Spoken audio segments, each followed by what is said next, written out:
Life battery. Kung saan tayo lumingon, makakakita tayo ng taong gumagamit ng cellphone. We use it for calling, texting, gaming, panonood ng videos at syempre, pagbabasa gaya ng ginagawa natin sa devotional na ito. If we are doing all these activities with our phone, siguradong kailangan nating mag-charge ng mobile phone at the end of the day. Kapag hindi natin tinigilan ang paggamit nito, para itong naburn out. Sometimes, umiinit.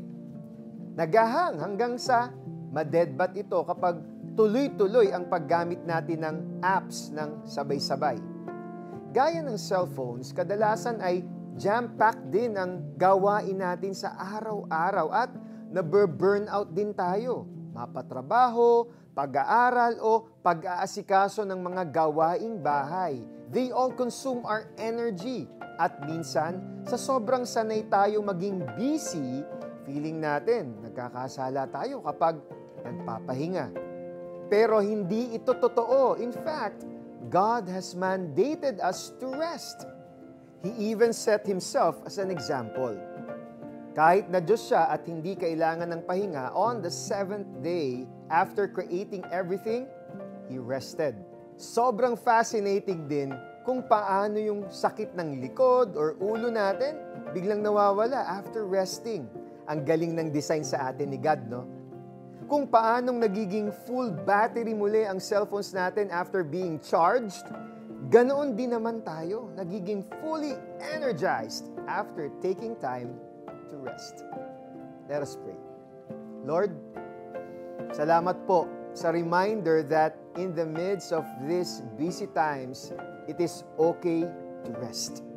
Give me the grace not to abuse my body and help me find time to take rest every day. In Jesus' name, Amen. Mga kapatid, i-check mo ang tasks for the week and try to set a time kung hanggang anong oras mo lang tatapusin ang mga ito.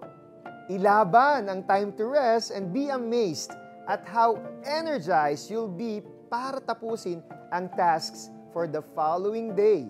You can also click the share button para ibahagi ang good news na ito sa friends mo sa social media.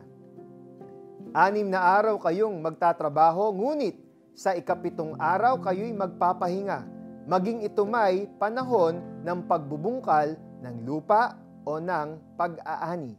Exodo 34:21. Ako po si Eric Tutanyes. Pahinga muna tayo ha. God bless.